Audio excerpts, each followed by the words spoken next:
Hello, everybody. This is an unexpected pop-up live tonight. And essentially, it's so that we can start the Walker Bulldog Challenge. So I'm going to do a little bit of work tonight on my Walker Bulldog. There we go. That's the challenge we're doing over Christmas. So yeah, absolutely.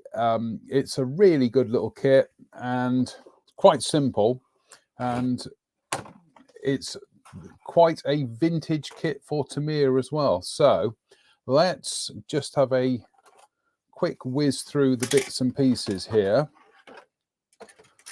We'll just try and get some bits and pieces done on this tonight, and at least I can make a start on it. So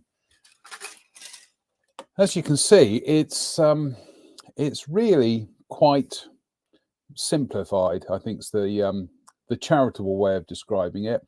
This was from an era where Tamiya were doing motorized kits. They were almost kind of glorified toys more than scale models. And as you can see on the inside there are the telltale signs of where this was motorized. So we're not going to worry about that. Also, you've got these great big gaps here by the drive sprocket, which we will have to deal with at some stage. But I've got to say, it is a fabulously sleek looking tank. Really, it's almost like a super chaffy, I think is the best way of describing it. And as you can see, there really aren't that many parts to the kit. It's so what's the I'm looking for? It's so kind of different to the Tamiya that we know these days. So anyway, and that's all your running gear, and that's it. That is and the upper hull. Let's get the upper hull, which for a kit of this age, actually a lot of it actually is beautifully done. Especially, let's just see if we can zoom in there, especially all that molded detail on the grille there, on the engine deck. That is quite spectacular. So yeah, I don't know what vintage this kit is. I'll tell you actually. He says, just doing a quick bit of Googling. This kit first came out in 1975, apparently. No, might have been earlier. 1969, apparently. Good Lord. So it's 2 years younger than me, but that still makes it 54 years old as a kit. Incroyable, as the French would say. Anyway, let's start doing some construction. We will go through my tools of choice here. Sorry, I'm just getting myself a bit organized here. First time for everything. Right, my tools of choice this evening are going to be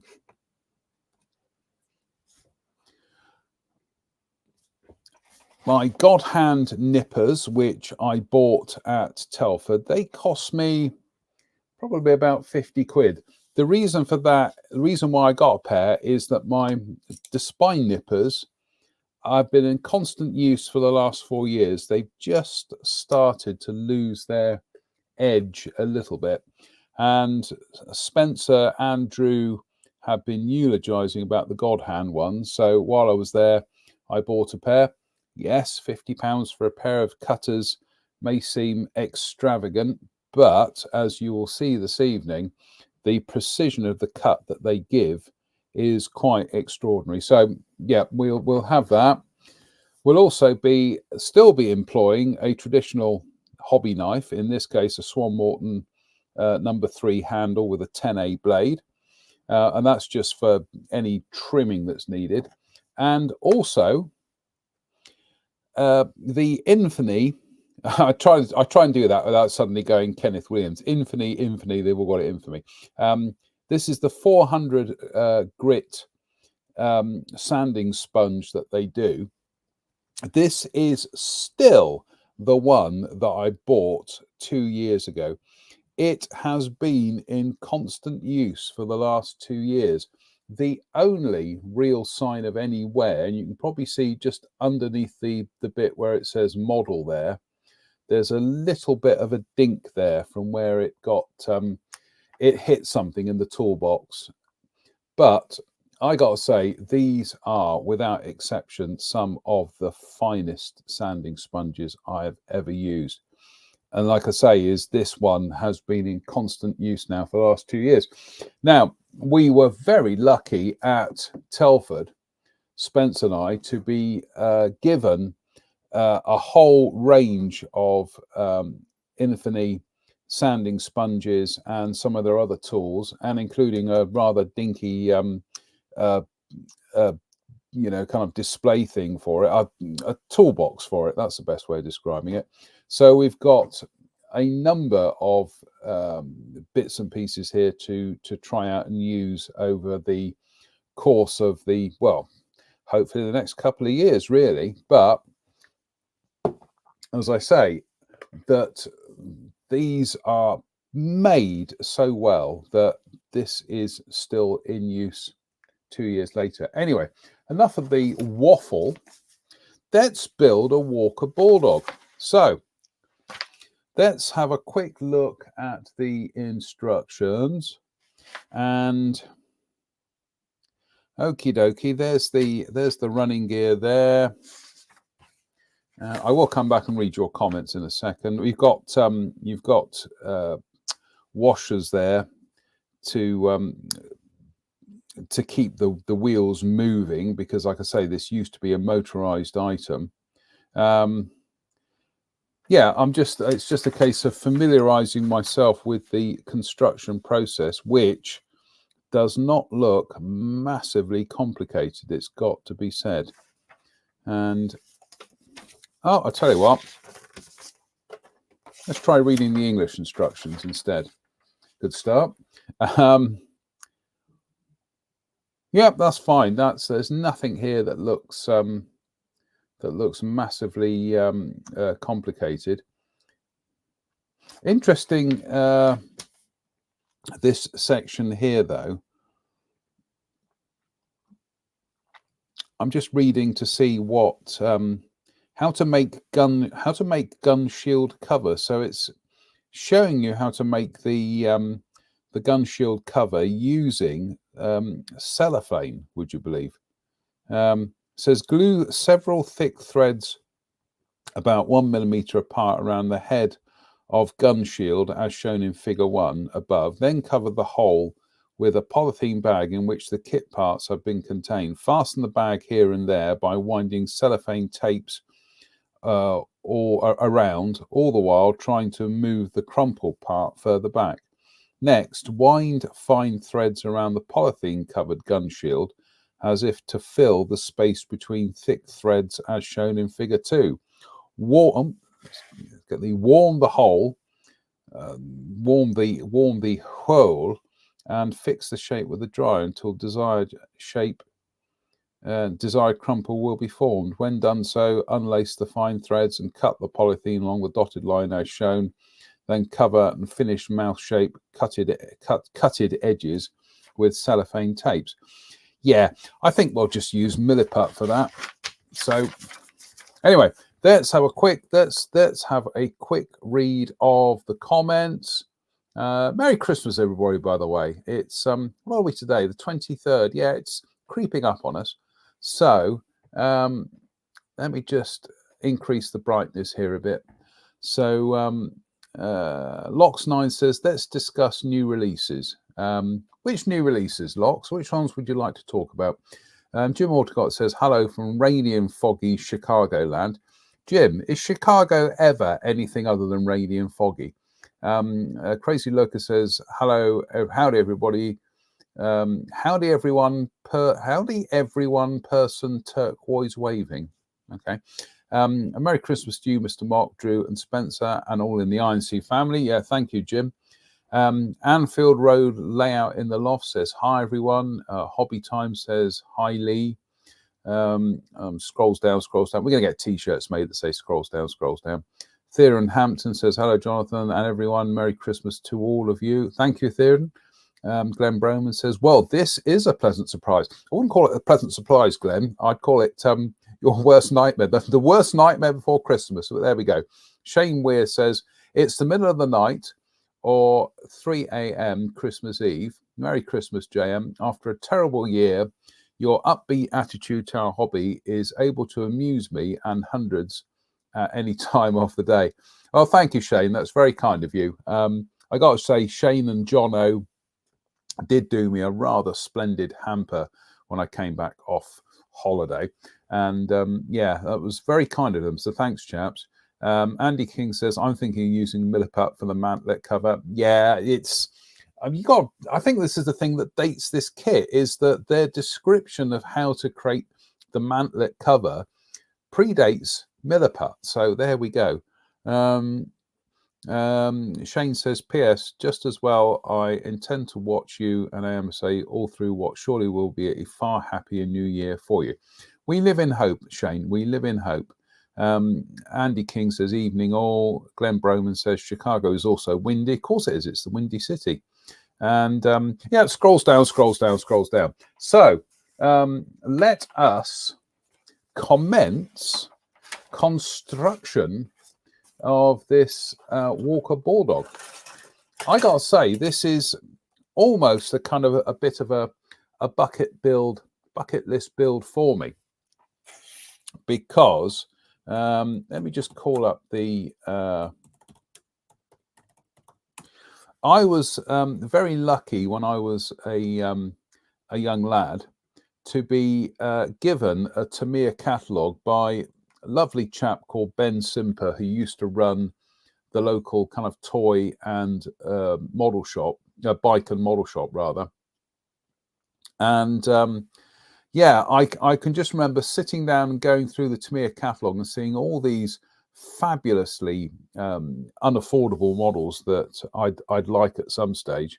And that was the catalogue illustration of the Walker Bulldog, and it just stuck in my mind as a kid. That one of these days I will get round to building one. And hello everybody, this is indeed one of these days. So yeah, so that's enough of the waffle. Let's get building, shall we? Oh, and I've also got I've got all three of my Tamiya cements here, again in a fabulous holder made by Premium Hobbies. And yeah, I've got all three of them here. The thick white cap stuff, the green extra thin, and the extra thin quick setting in the pale green. So I will keep popping back to have a look at the comments. And I hope you're all gearing up for a fabulous Christmas. I've got quite a few things that I've got to wrap here. But I should do that a bit later on. So, oh, actually, before we do anything, we will follow the instructions and we'll get that bulkhead done and out the way. So there it is. What a whopper. Actually, I'm just going to show you this. Gives you an idea as to the age of this kit, because if I tilt it up to the camera, you can probably see like little pits and dinks and things on the plastic there, which gives you an indication of how much wear and tear this kit has endured over the last 50 years. But the fact that there is no massive amounts of flash on it, I think, is a testament to its original quality. So let's get the God hands. Oh, I love this just that, oh, that lovely moment when they just gently slice through the plastic. And as I say, we just need to get a Still need to deploy a scalpel. Now, I think if we were really that bothered by the surface contamination there, we could probably do something about it. But as it's all hidden inside the kit, I'm really not going to worry about it. I mean, I am just going to give that surface a quick going over with the sanding sponge, just to kind of like see if I can highlight more of the imperfections, but we're not going to worry about it.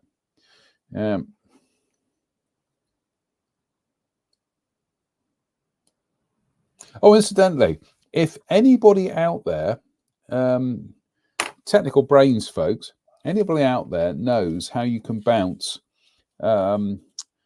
Apple TV onto a Chromecast, I'd be very grateful of your opinions, because I cannot work out how to do it. It's really annoying because it should be simple, but I get the funny feeling that Apple don't want you bouncing you know, their own programs onto a rival streaming platform. So yeah, anybody can tell me how to do that. That would be brilliant. So there we go. Let's we'll just use the extra thin rather than the quick setting.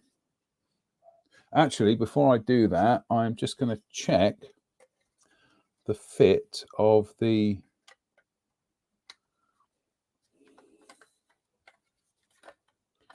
just make sure that, yeah, that's fine. Yeah, because that kind of locks the upper hull in place. So like I say, this is a model from another era. It's almost a model from Tamiya's own prehistory. And I could also do with cracking open a brand new bottle of the extra thin, because this one has started to. How much have we got in there? Oh my goodness me! Look, there's enough in there, but okay. There we go. That'll do. Right.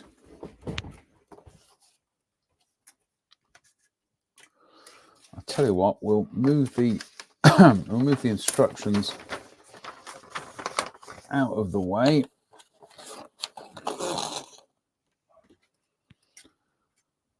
And let's get chopping, folks. Come on. I'm just having a look. A7 and A8. So A7, A8.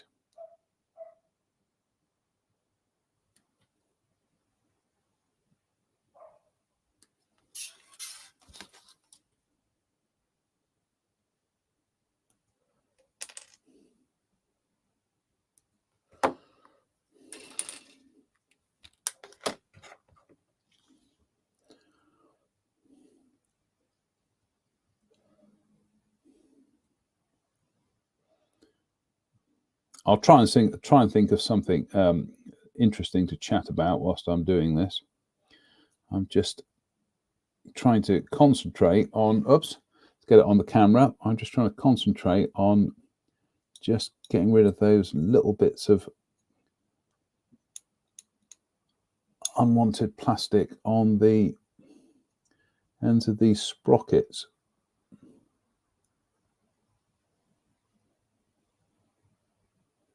There we go.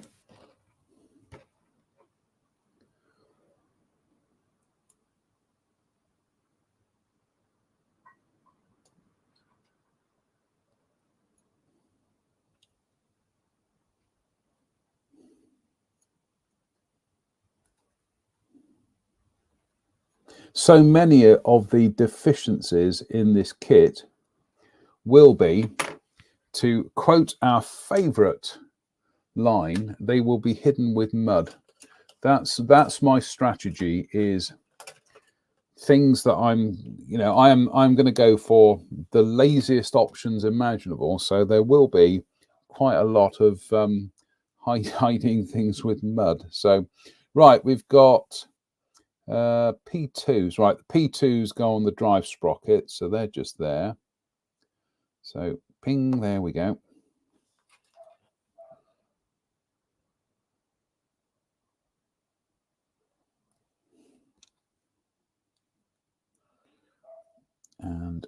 line it up like so. There, it's fine.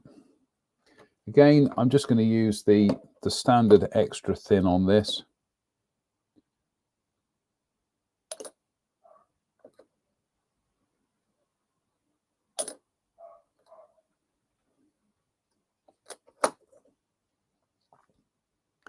There we go. There we go. Brilliant. Absolutely brilliant. Right. One down, one more to go. What can I talk about what can I bore you with? Right. The good news is I am that little bit closer to getting my driving license back. One of the things that I had to do when I went into hospital, or sorry, when I came out of hospital, was they said that I was told, you've had brain surgery, therefore you have to surrender your driving license. So being a good lad, I did exactly as I was told.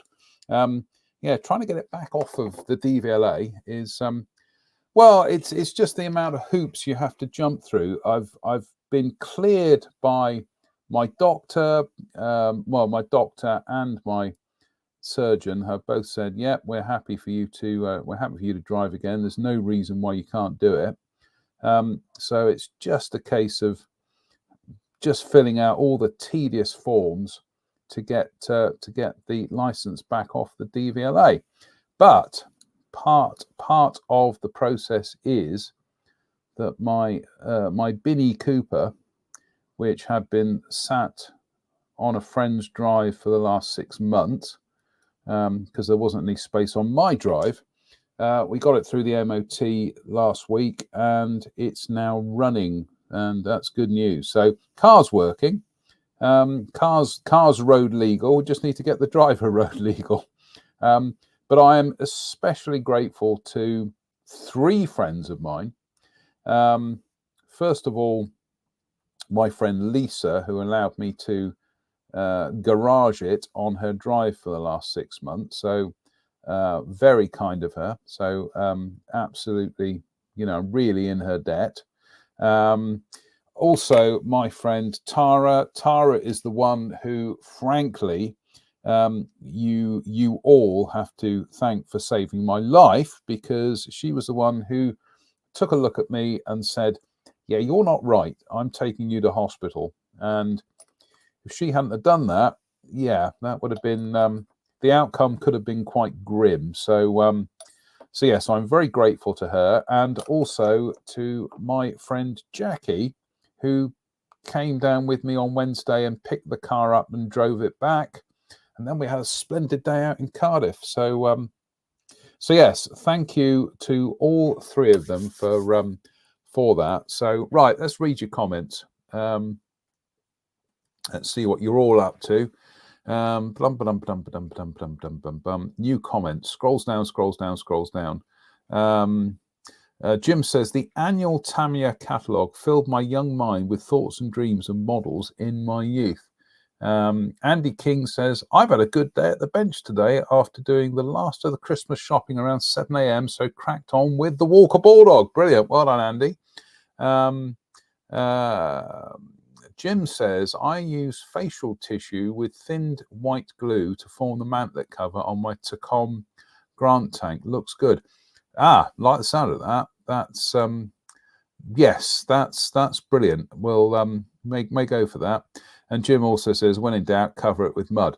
Absolutely. I mean, I've been looking at some of the builds where some modelers have actually gone in there and they've kind of filled that, and they're doing their best to kind of make good. Frankly, I think I'm just going to whack a bit of plastic card at the back of it, and as we say, cover it in mud. So this is the beauty of doing these kind of challenges, is people just come up with their own different solutions to problems. I don't think there is a right or a wrong way to tackle these things. There are just different ways to do it. And yeah, so, let's have a bit more of my barley cups. Cheers, my dears. Do you like my Christmas mug?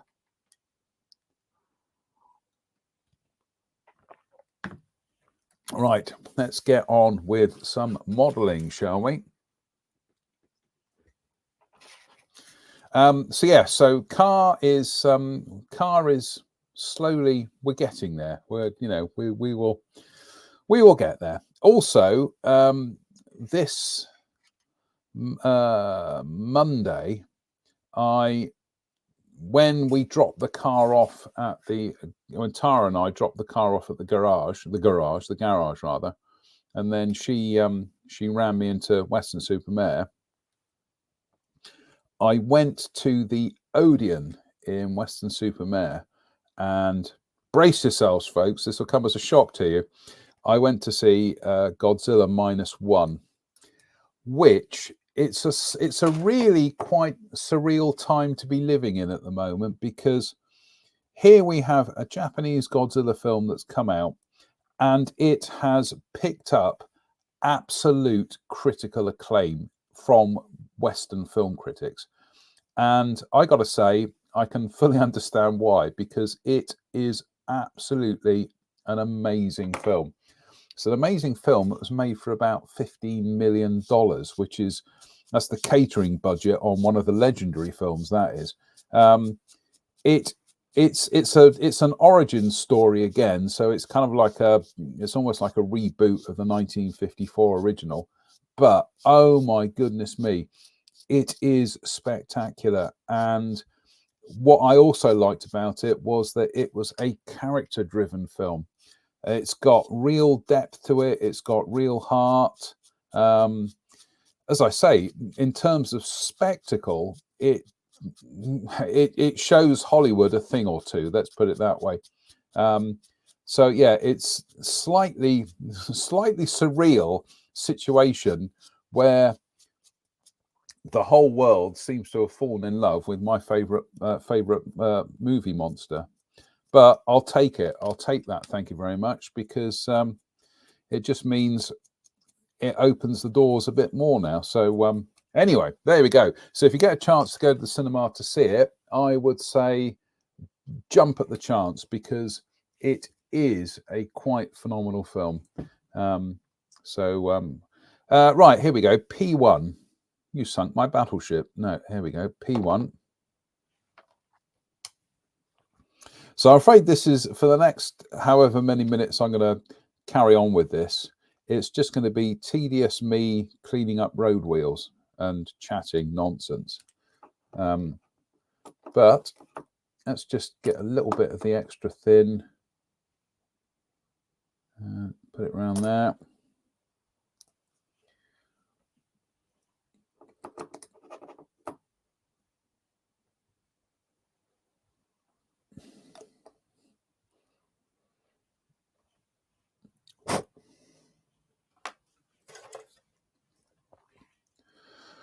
Bum bum bum. Let's have a look. How many of these have we got to do? 1, 2, 3. Oh, I got about 8. So A3, A4. Do you know what? What will probably speed the process up is, so I'm just trying to work out why these sprue tags are a little bit on the thick side. What we'll do is we'll go in there, we'll nip them off in one go.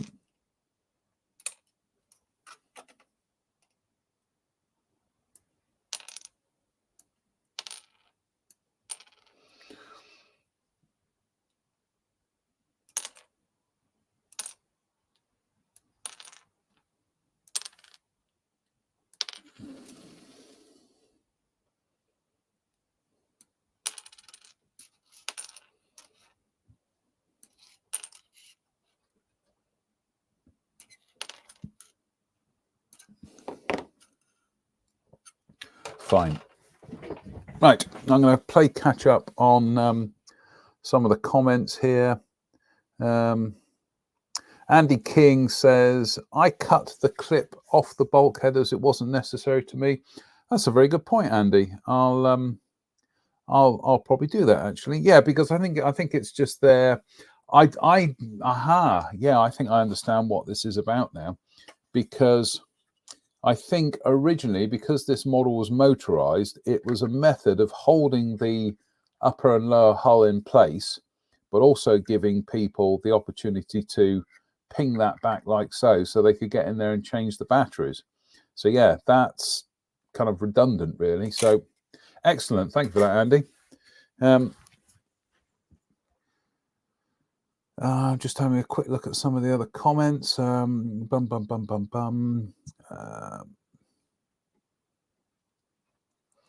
Yeah, the Tamiya catalogue as a kid, like I say, I got one from Mr. Simper down the high street, and oh my goodness me, I mean that was a seminal moment, and I've still got that catalogue.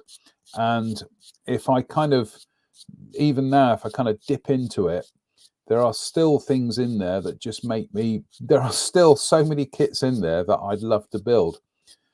Pretty much all of them, frankly. But yeah, it was a modeling changing experience. And then to go to the center pages where they had the dioramas, that's where I first came across the work of a certain Belgian gentleman called Mr. Francois Verlinden. But yeah, it was one of those experiences where you suddenly became aware of the possibilities of what you could do with this hobby. And incidentally, if you haven't got any of this, a bit of Scotch Brite, marvelous stuff, good for cleaning up bits and pieces. Yeah, it was, like I say, it suddenly opened my eyes to what you could do, what was possible. And I think it was shortly after that I started secondary school. And one of the first things I did was went into the library and found the hobby section, where picked up a copy of How to Go Plastic Modeling by Chris Ellis, which absolutely blew my mind, because here was a book that kind of explained and taught me through so many things that I was kind of not struggling with, but it just redefined the hobby for me, which was its purpose when you think about it. And yeah, an absolutely phenomenal book. I've got several different editions here, including the edition that I had when I was at school. But yeah, it's so much of it. You could say so much of it has actually kind of dated, because models have changed over the years.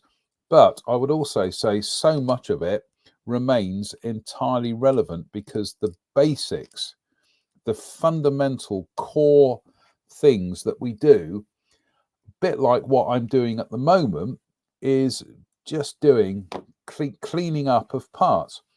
Now, I'm using tools and things here that frankly weren't around when Chris was writing the book. So he would have been using emery boards, and he would have been cutting things off the sprues with knives, and or if he was using cutters, they would have just been like wire cutters or something. So although our tools have advanced and improved and actually made modeling not easier, but you know what I mean, they've made it more ergonomic sometimes. The basics about cleaning up stuff, doesn't matter what you're using to clean stuff up, that remains a constant. And that was just one of the things in Chris's book that, to a 10-year-old, it was just a real tonic to suddenly have all this stuff kind of spelled out for you. You're looking at your models and you think to yourself, why are my models so rubbish? Why are they not like the ones that I'm seeing in the window at Beatty's? And as I say, Chris then just walks you through the basics and the things, the pitfalls to avoid. And yeah, absolutely, just one of the greatest modeling books ever written, which is why going back over 10 years ago, goodness me, when Conway got in contact with me and said, would you like to write a book? And I thought, yes, please. They kind of ran through the basics of what they wanted for the what became the Airfix book of scale modeling. And so much of it, when I started writing it, I thought to myself, I'm almost kind of like rewriting and updating what Chris did 40 years ago, which is why it was such an incredible honor. And I don't use that word lightly. It was such an incredible honor to have Chris write the intro for my book, because it felt like, without sounding grand or pretentious, it felt like a passing of the torch. So Chris was of his generation. I'm of my generation. I'm of that generation that excuse me, that were directly influenced by what Chris was doing and what he was telling us to do. So yeah, it just felt like such a fabulous privilege to have him write the intro. And I'd love to write another book. I mean, I've never met Chris. Well, I met him once, but I didn't realize who he was. And yeah, I would love to write another book, actually, because there were so many things when we did that one. We were not limited, but we were slightly we had to stick to what the publishers wanted, which was fair enough. It was their book. But there were things that I would have liked to have done. We'll hopefully one day we'll get the chance to write a sequel. So there we go. Right, we've done all the outer faces of the road wheels now. So they're done. Now we just got to do the inner faces. So let me just catch up on the comments. Jim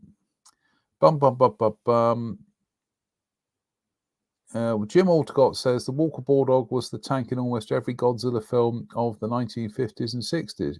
Yes, I think you're right, Jim. I think it was a mixture of those and Chaffees.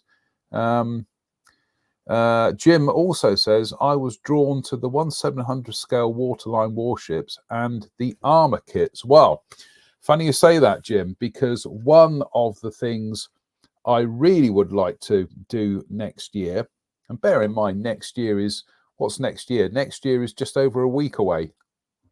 I know. One of the things I would like to do next year is I've got a couple of Tamiya 1/700 scale waterline ships. I would like to build a couple of them. I making grand plans and everything, but in terms of my modeling, I would like, fingers crossed, I would like it to be a mixture of new stuff, because we all like shiny new stuff, don't we? And goodness me, I mean, I'm looking at some of the announcements that have been made in the, just short of Christmas, especially the mini art stuff. That Junkers F-13 that they've announced in 48 scale. Yeah, exactly. But yeah, I would like to balance that with doing new stuff, new shiny new kits, with some of the older stuff. And I know conversations I've had with Spencer, that Spence is very Spence also does, he does builds new stuff for the day job of doing stuff for the magazines, but also given a choice, I think Spence likes to do old stuff, likes to do the old stuff perhaps a little bit more.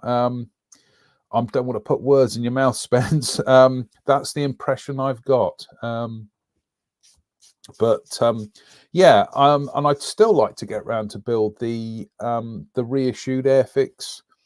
I call it, nearly called it Reliant Robin, the Bond Bug. So yeah, I still haven't built the Airfix Chipmunk, and there's the thing. It's, goodness me, that was a 48 scale Chipmunk, has been on my bucket list build, my bucket list of kits I'd love to see ever since the 1980s, when Hobbycraft said that they were going to do one. Never happened, obviously. And I built the Aero Club one back in the very early 1990s. Very early 1990s. We're talking about 1991. I know. So I built it as a Spitmunk as well. But no, I've really got to get to pull my finger out and build one of them. It's weird. It's very rare that I actually kind of get round to building stuff that I've actually worked on, which I should do. I should do more, because you know, it would make sense, really, wouldn't it? But anyway, right. We are, incidentally, I'll just put this, if you've not got a piece of Scotch-Brite, it is an indispensable item to have in as part of your toolkit, because as you can see at the moment, I'm just going in and just dealing with the little bits of sprue tags on these road wheels.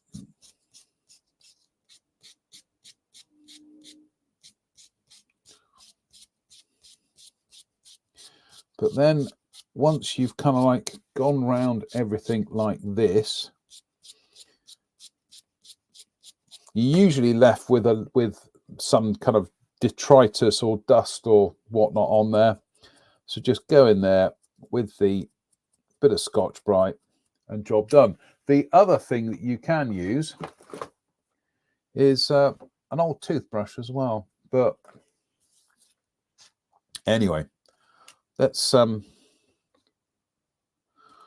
crack on. Oh, actually, I've just suddenly realised I've got to do a bit of housekeeping here, folks. Bear with. Yeah, it's all right. I suddenly wanted to check what the score was between Liverpool and Arsenal. Liverpool are a goal down, so boo. Anyway, on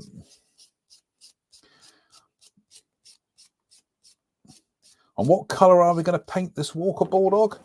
Olive drab. But what olive drab are we going to use?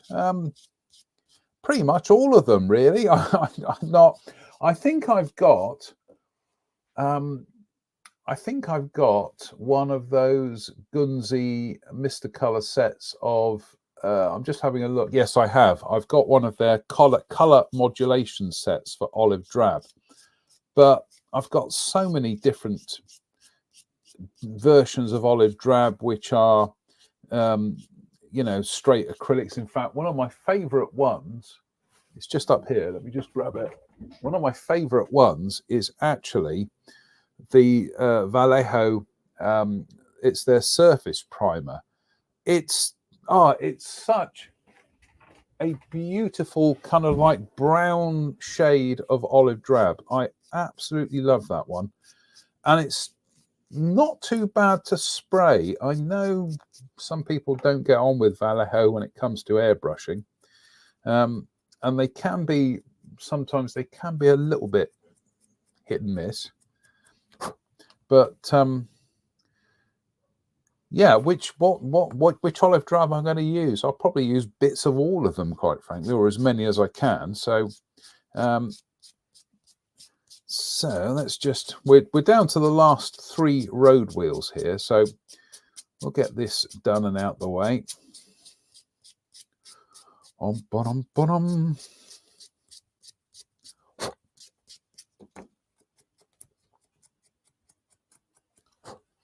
What else can I talk about whilst I'm doing this tedium?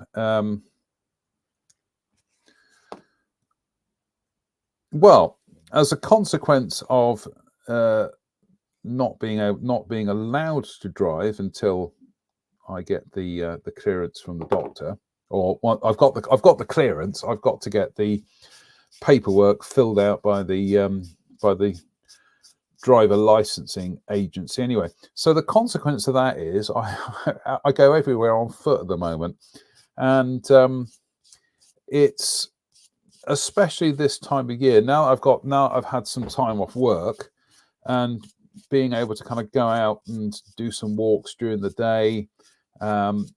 And I think this week on average, it's been about 6-7 miles a day. It was Tuesday that I actually did 10 miles in a single day. But the reason I mention this is that I've always done a lot of walking anyway. Just need to have a quick drink. Cheers. But I go walking with my friend Alan. We kind of go all over the place. And the beginning of this year, end of last year, actually, this time last year, because I had COVID in September last year, as soon as I was cleared and I was, could go back to walking again, my fitness fell through the floor. And we just all assumed that I was suffering from the side effects of long COVID, you see, one of the symptoms of which is fatigue. And we'd go out walking and I was still horribly fatigued. It was really quite grim. And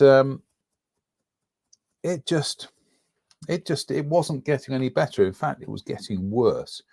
And like I say, it was only because my friend Tara would not accept the diagnosis of long COVID that she bundled me into her car, literally drove me to Southmead Hospital and demanded they do a scan on me, which they did. And they went, "Ooh, that shouldn't be there, should it?" And it was like, anyway, a month later.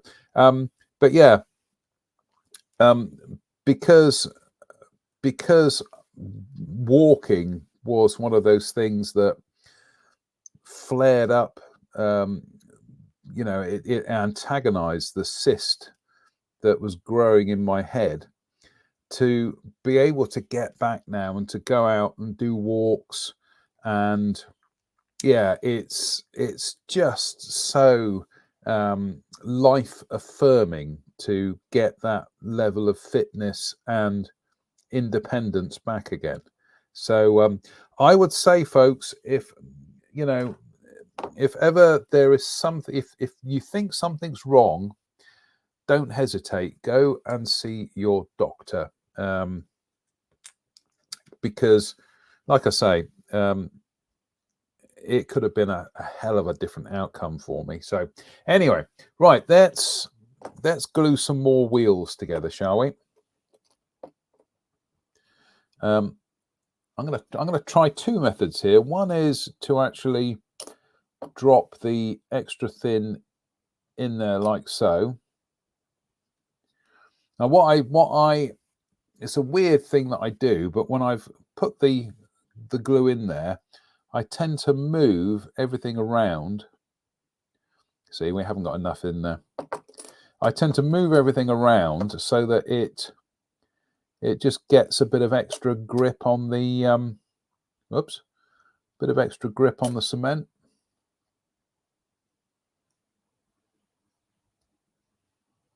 So by doing that, by twisting it round, I'm just getting like a little bit extra purchase. So it's just one of the weird things that I do. So let's try it again. Actually, I'm going to switch to the thick for this because I need to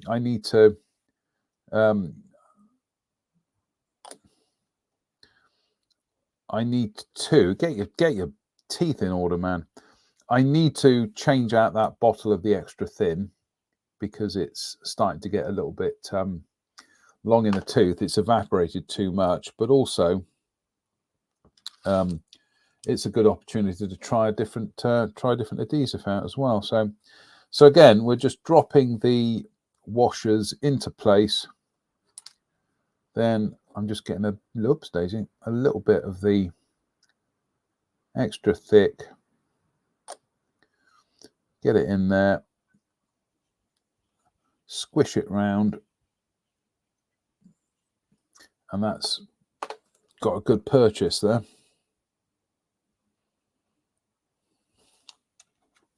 I'm just going to play catch up with the comments for a second.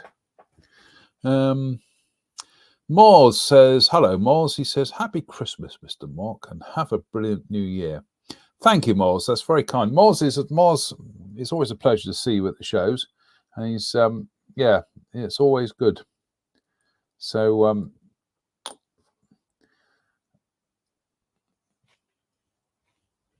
he's a great ambassador for this hobby. So I'm just squeezing those wheels together. Theron says, gentlemen, where? Well, I can't see gentlemen here. He says, gentlemen, I have to leave, but I'll watch the rest later. Merry Christmas, everyone. Well, thank you, Theron. That's very kind of you. Right, Andy reading my mind here. He says, I got the Tamiya 35th scale 88mm flat gun a couple of months ago, so I'd like to build that next year. That has been on my bucket list since forever, and I've got one. In fact, I've got a suddenly sounded a bit Michael Caine there. I've got a number of Tamiya 35th scale kits that are on the bucket list, and I will I will get round to building them at some stage. Jim says, do you like the Trumpeter 48 scale Fairy Fulmer? I do. Haven't seen the kit, Jim, so but I will keep a lookout. I will keep an open mind. Bear in mind with me, open mind, I don't mean, open mind as in, opening it up like a can, which is what my doctors did. But anyway. Oh, Willie, shut up about that. It's if Drew was here, he'd be sitting there rolling his eyes, just like, will you let it go? No. And actually, I haven't seen I haven't seen Drew in months. I haven't seen Drew since my adventures. So yeah, I'm looking forward to catching up with him over Christmas. So yeah, we will hopefully he'll pop round and we'll have a beer or two. So that I'm looking forward to that. It was good to see Spence. Well, it was good to see Spence and everybody at Telford. But yeah, I spent the weekend with Spence on the Hobby Company stand, and it was very good, very, very enjoyable. So thank you, Spencer. So I'm just doing that wheel there. Un momento, per favore. So I'm just checking the camera. So everybody else who's building one of these, you can start, if you want to post your progress and everything online on the Facebook page, you are more than welcome to. This is slightly different rules this time, because when Spence and I do the challenge, we tend to keep everything secret from each other until we until it's time for the big reveal. But there's different rules this time round. So just making sure I'm gluing these wheels on properly. Yes, of course I am.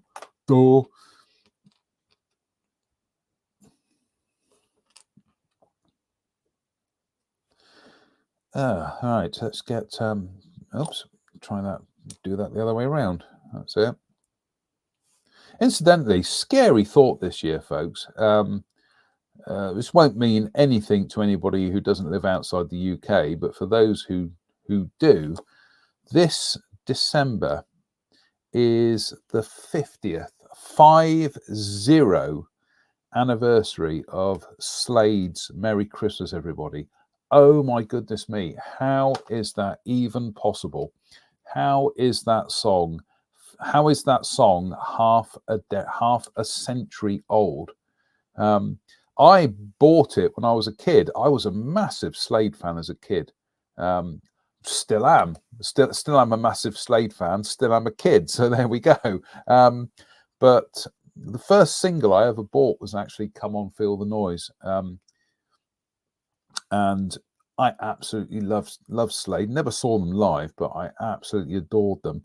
And yeah, Merry Christmas, everybody! 50 years ago. Oh my goodness me! How is that even possible? Well, it's possible, folks, because we're all getting older, and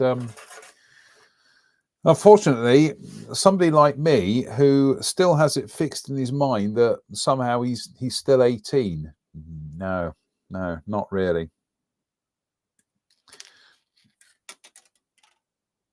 I sometimes lie awake at night, and I think to myself, what am I going to do when I grow up? Yeah, so right, we're gonna get these last bits of running gear done, and then I'm going to leave you to your almost Christmas Eves, or if you're in Australia, Christmas Eve. So there we go.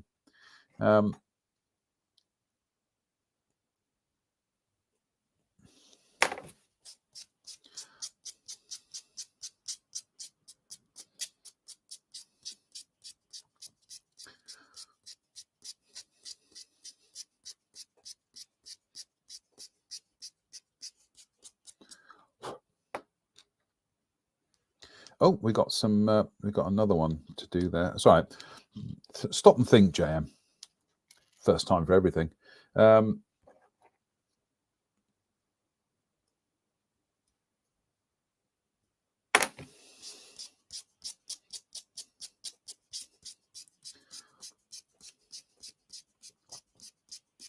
will come along and read some of the comments in a second, in a moment.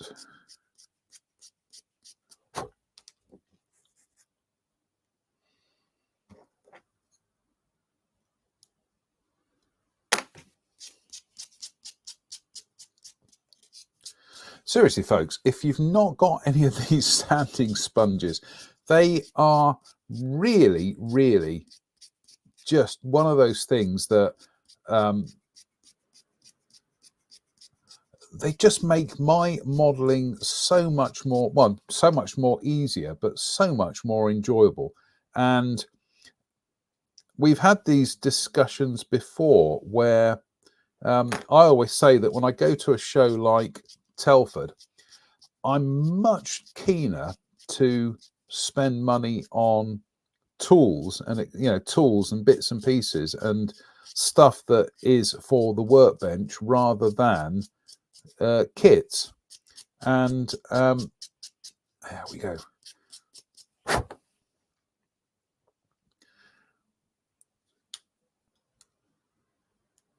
Oops, that was almost stuck itself there for a second. Yeah, so I would say that if you've not tried these infamy standing sticks, go for it. You won't regret it. And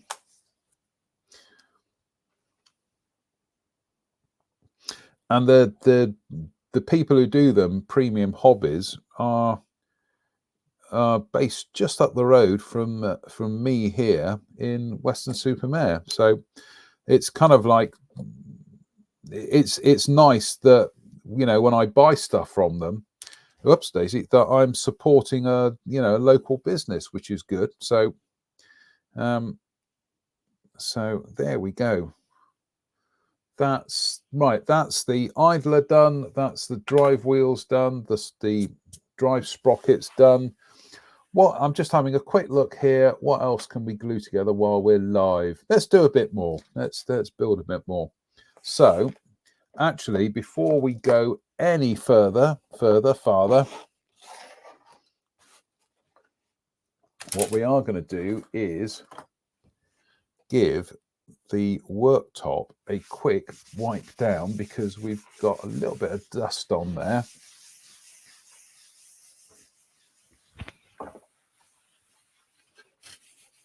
I also need a new cutting mat. There's nothing wrong with this one, but it is starting to pick up wear and tear, I think is the best way of putting it. Especially if you're using it for filming, you do like it to look a bit smart, and this is looking less than smart. I know some people think, isn't that vain? Isn't that shallow? You just want a nice looking worktop. I do. I'm vain and shallow. Come on, have you met me?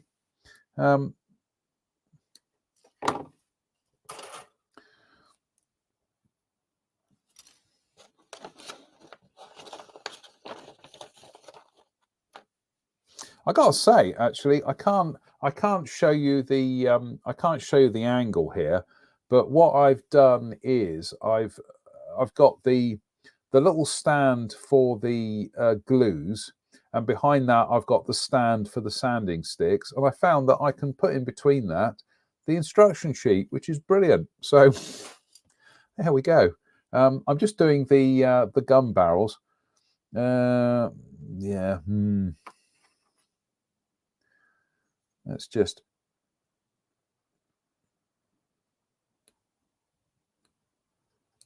take that off. Keep that on a bit. Right, that's the flat side. So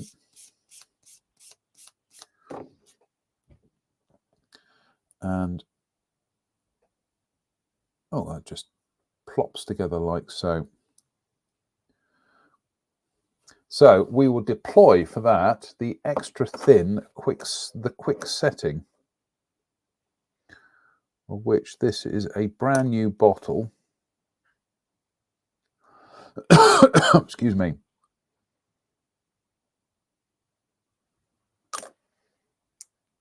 Oops.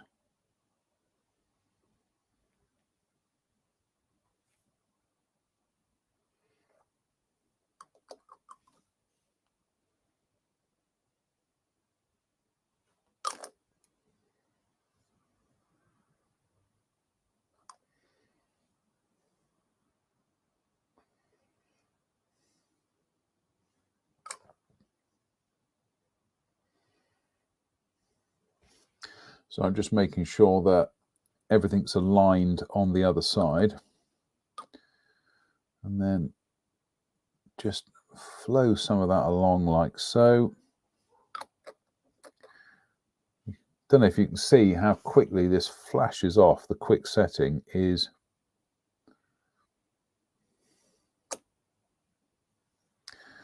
fabulous stuff.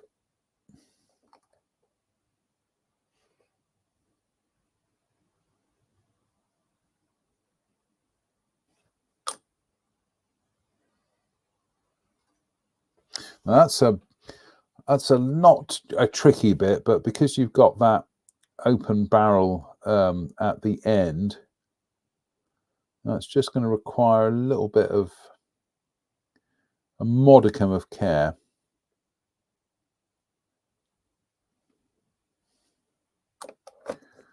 But that'll do. That's fine. Just give it a little bit of a squeeze just to get the excess plastic out. Actually, we're just gonna go in there and just, oops, daisy, a little bit extra.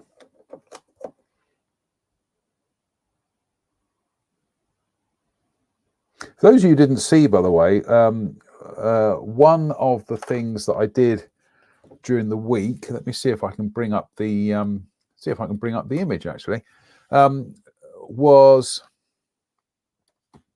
I went to Cardiff with my friend Jackie, because she was absolutely transfixed by the idea of the Severn Tunnel. This goes back pre-COVID, and we were sat in Shirley's Cafe in Shirehampton, and I was talking about the Severn Tunnel, and she just couldn't quite grasp the idea that a train to get to Wales goes under the Bristol Channel, and we talked about going to Wales for so many years. Then COVID happened anyway. So this Christmas we decided that we were going to do it, because I think this year is kind of like, it's been the wake up call about forever leaving things until the future. Anyway, but yeah, so we went to we got the train to Cardiff, so it was absolutely brilliant. But if you don't know Cardiff city centre is just dotted with lots and lots and lots of arcades. It's absolutely fabulous. Anyway, we walked into an arcade, and found a brilliant place called the Wyndham Cafeteria, which turns out to be right opposite Antics, Antics of Cardiff, and yeah, that was timing for you, wasn't it? So anybody who's thinking of visiting Cardiff or wants to go to Wales, if you go to the Wyndham Arcade, there is a brilliant cafe right opposite a brilliant model shop. So there you go. And in fact, I'm just going to zoom in on the just see if I can zoom in a bit there. Yeah, we can. There you can see. It's just the Wyndham Cafeteria. Anyway, there you go. It was an absolutely stellar day out. Right. Andy makes a very good point. He says, watch out when fitting the barrel into the mantlet, as on my kit it went off to one side. I ended up trimming the base of the barrel to get it to fit straight. Right. What we will do, Andy, is we are going to, that was one of the things I was going to do tonight, was deal with the mantlet part as well.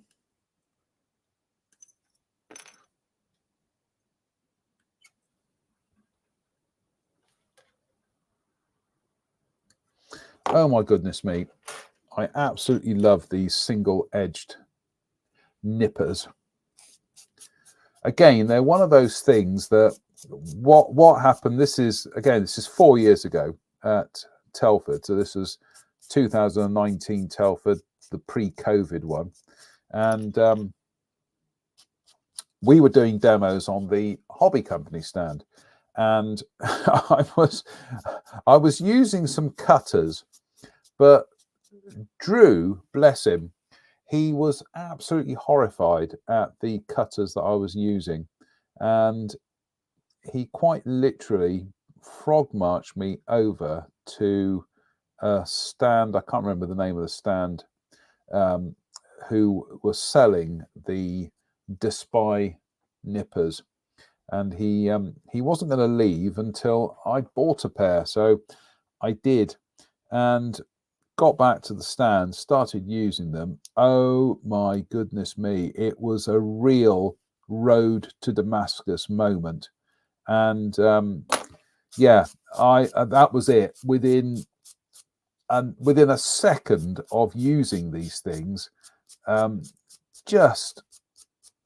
absolutely fell in love with them. They are just absolutely brilliant. Anyway, so we had people coming up to the stand, and they were seeing me using these things, and people were asking questions about them, and I was just saying, these are single-sided nippers, and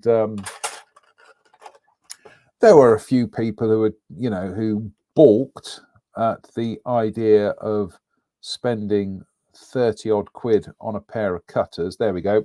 Our gun fits the mantlet absolutely perfectly. So So yeah, so they'd be, oh, I've heard about them. Are they any good? And I'd hand them the disc-spine nippers and say, well, here's a bit of sprue. You know, cut a bit of sprue with them. They did, and you could almost see the kind of like a look of disbelief at how these things slice through plastic.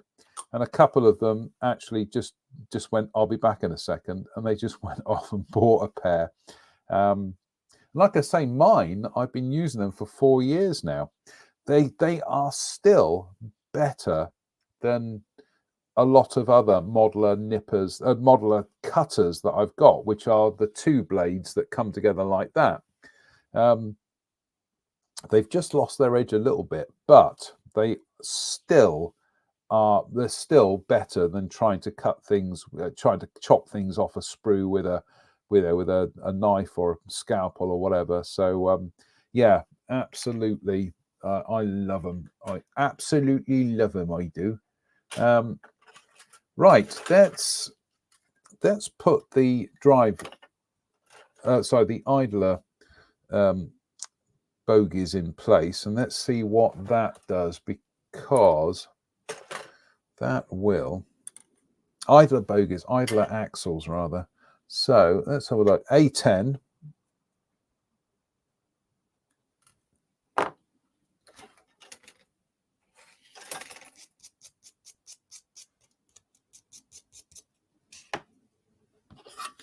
So that goes in from the outside. So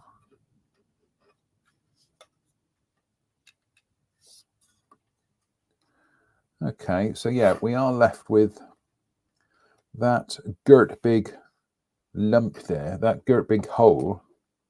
So I'm going to have a look to see what other people have been doing and then steal their ideas. So like I say, I'm not going to worry about doing it so that I have to kind of like sand it smooth or anything like that. I will be texturing the sides of the hull with mud. So if in doubt, cheat. And I will come back and read your comments in a second, folks. And then I think we're going to wrap this up, because I think you've got better things to do this close to Christmas than watch a middle-aged man from Dudley building models on the internet. What you could be doing later on is watching a middle-aged man from Dudley reading ghost stories on the internet. So there we go.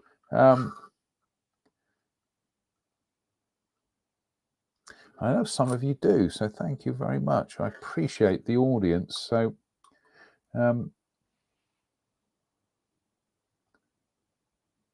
you know, it's at times like this when you're building a model, and because you're not getting stuck into the kind of like the nitty-gritty of making it super accurate, you're just building it for the sheer joy of building a model.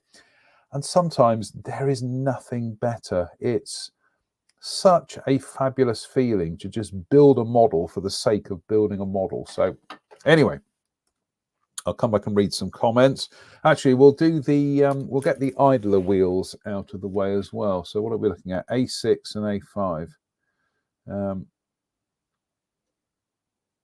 A6 and A5. Okay. Bum bum bum. Goodness me, I think we've almost cleared this. We've almost cleared a sprue tonight, folks. A sprue, a runner, call it what you will. Oh, His Royal Derpness has just joined us.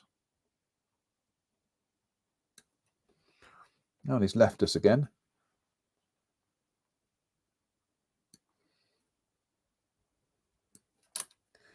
I'll come and read your comments in a second.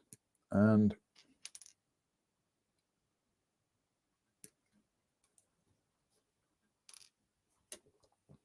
I need to go and have another drink as well, another cup of another hot drink. So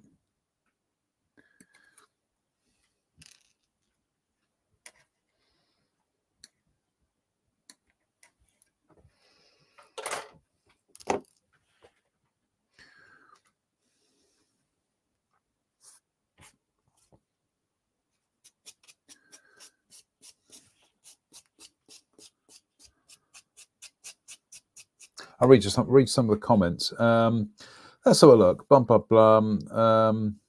Nick Brown says, "Merry Christmas, JM. Merry Christmas, Nick.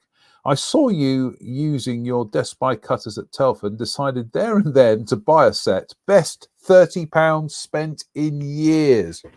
Brilliant. Absolutely brilliant. I got to say, best £30 I'd spent in years. They are just absolutely beautiful. And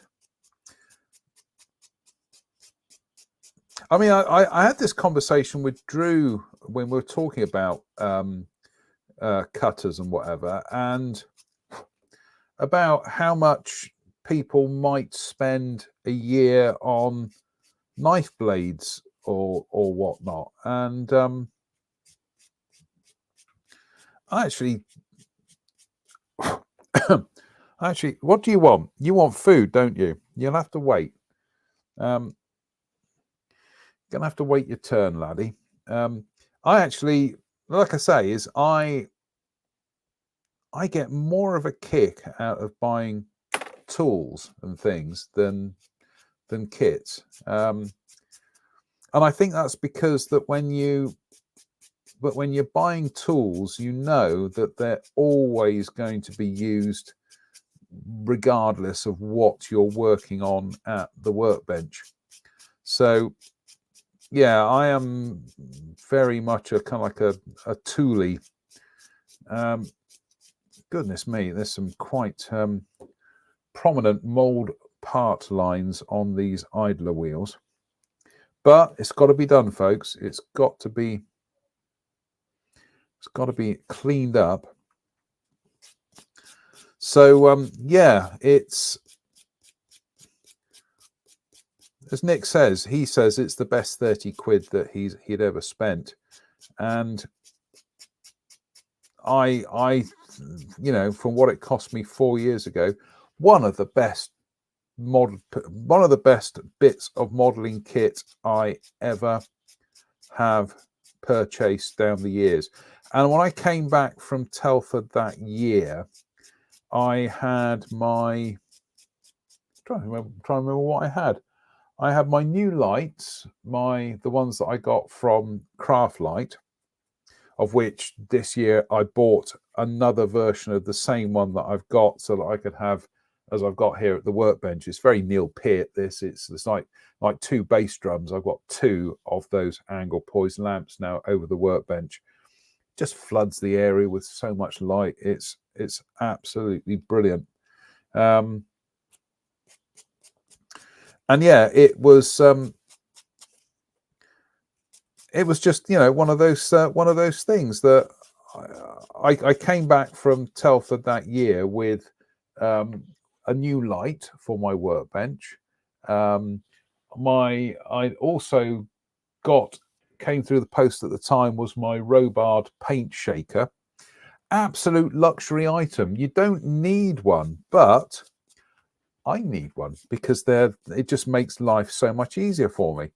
And also my Death by Cutters. And I remember sitting here at the workshop, in the workbench rather, and having these 3 new items, but it suddenly felt like brand new hobby again. It just felt like everything was the same, but everything was new all of a sudden.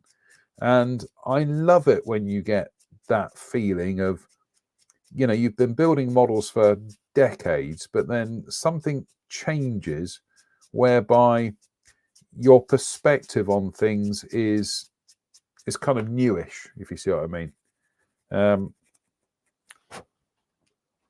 Anyway, how many more of these idlers have we got to go? Oh, goodness me. We got 2 more, and then we'll glue them together, and then I'll leave you alone to your Christmases in whatever part of the world you are. But yeah, it's like there's only been like a half a dozen occasions where I've suddenly had that feeling of suddenly, like, you know, oh, this feels like a brand new hobby again. One of them was when I moved in here, which was the I converted the old back room into a studio / workshop. And I mean, I look at the photographs. This is going back 2009-ish. I look at the photographs, and back then I had literally one shelf here with probably about a dozen bottles of Tamiya paint, and that was it. That was the sum total of my modeling paint collection. Obviously, I went a bit mad after that, but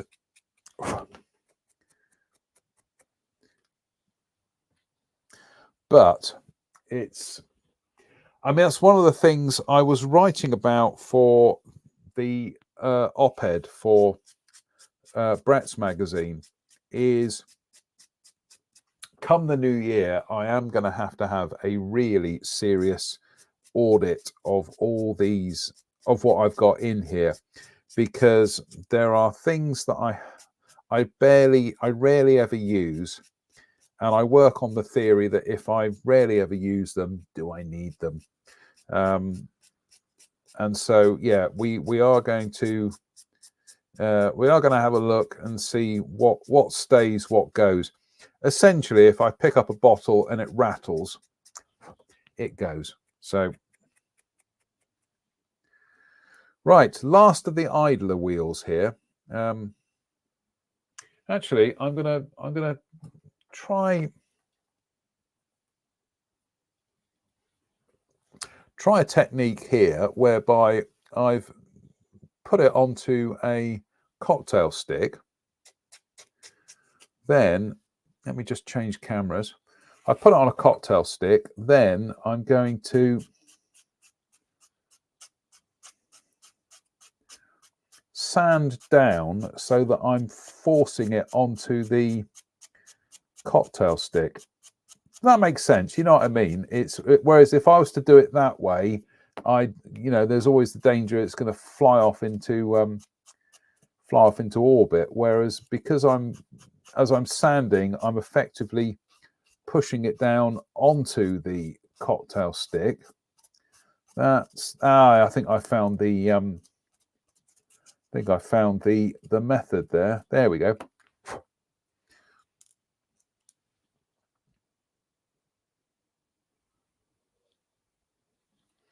So, yeah, if you do it sideways, it's fine. Oops.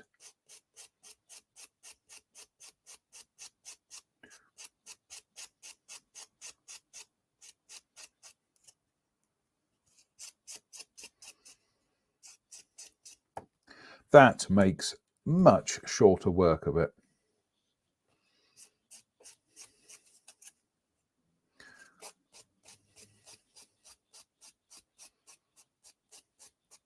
I will come along and read some of your comments. Oops, let's get it on camera. That might help. I will come along and read some of your comments in a second.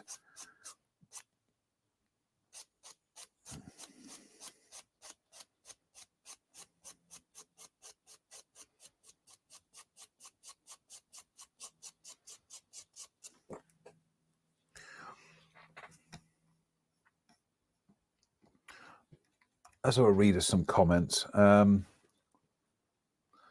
Blum, blum, blum. Just having a look. Lox9 says, have you had a look at Mini Art's catalogue? There's some tasty releases. Oh yes. Oh yes. We were over that. We were absolutely. I think did we not mention them on the Sunday show, the last show we did? I can't remember. Short-term memory is shocking. But they have announced that Junkers F13, which I think is absolutely brilliant. They've also announced some more 48 scale workshop accessories, diorama accessories, which I think is absolutely brilliant. And some more variants on the on their P47s. And then obviously there are some more armor kits, especially some of the modern Ukraine armor. So yeah, I quite happily spend, I quite happily spend the next year just building a load of mini art stuff. If that was the directive, not the directive, if that was the the only option, but and some Stuarts, some 35th scale Stuarts. Do like a Stuart tank. Oh, we got one more to do here, and then we will glue these idlers together. And then, talking of idlers, I've got one sat here in the workshop with his back to me, giving me the passive aggressive "feed me." So I'll have to go and deal with the master of the house. Incidentally, this, in case you're wondering, let's just zoom in. That really does make short work of dealing with those seam lines. Just stick them on a cocktail stick. That'll do. So, last bit for tonight, folks. I'll just clean them up a bit with a bit of Scotch-Brite and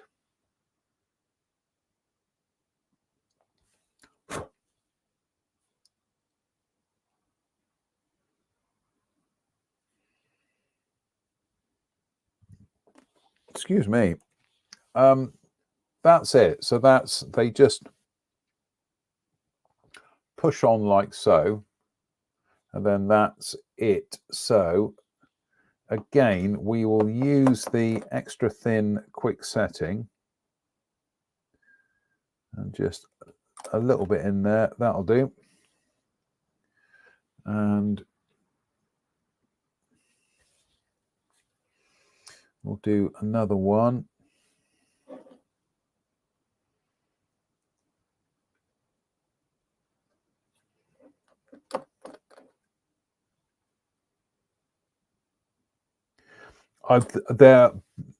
Get my teeth in a second.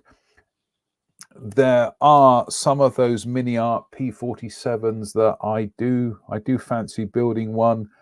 They are doing a free French one for next year, which I got to say that has absolutely grabbed my attention or attention. But they are just going to run with that. I would not be surprised if an RAF Southeast Asia Command one features at some stage in the future. And yeah, they've got an interesting business model whereby they tool something and then they just absolutely maximize the the multiple versions they can get out of it. Absolutely, I do not have a problem with that if it works for them.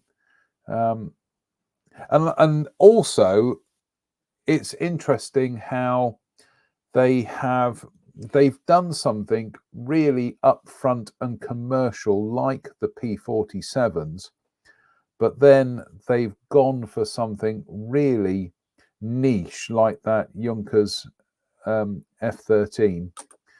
So I absolutely love mini art.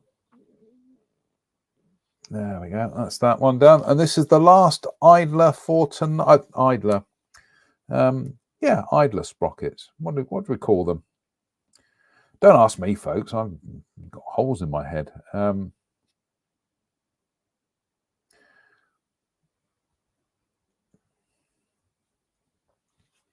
That'll do. What I might do over Christmas, if that's all right with you, ladies and gentlemen, is I might do some more pop-up lives for the simple reason that it forces me to sit in the workshop more than anything. Not that that's a hardship, but you know what I mean. Say something like this tonight. I could have started doing the all the wheels, and then suddenly gone, I'll go and see what's on television. To which the answer is nothing. So, do you know what?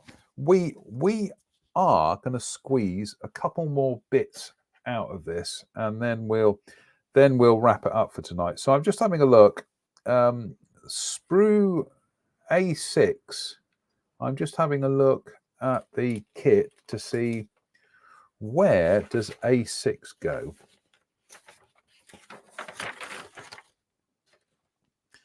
Bum bum bum bum bum bum bum bum bum bum. A6, come on, A6.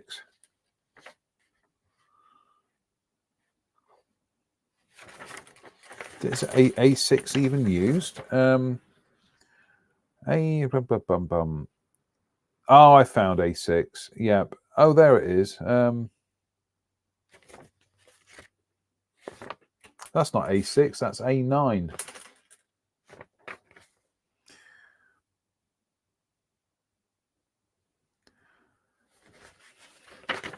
I can't find it on the sprue on the instruction sheet here.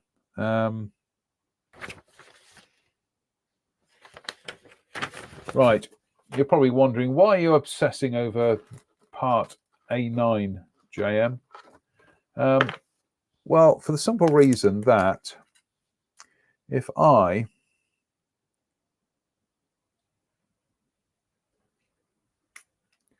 ping and ping, incidentally, I'll just show you this on the, I've just removed those from the sprue. I've just chopped up this bit of sprue with my old Despy cutters, and yeah, they're still doing absolutely beautifully clean cuts. So, but what I've done there is I've just cleared that sprue, that runner, so to speak, of all parts. So that's just zooms out. That'll be in the new t-shirt. Yeah, we're good. So I'm just going to use my Zurons to go in there, reduce the amount of size of these bits, and then into the bin they go. So that's that done. So let's just have a quick look and see what other bits and pieces we can glue on this whilst we're still live on the internet. And so what have we got? We've got a load of stuff to go on the back of the hull. So right, just he stops and has a think. We could be here all day, folks.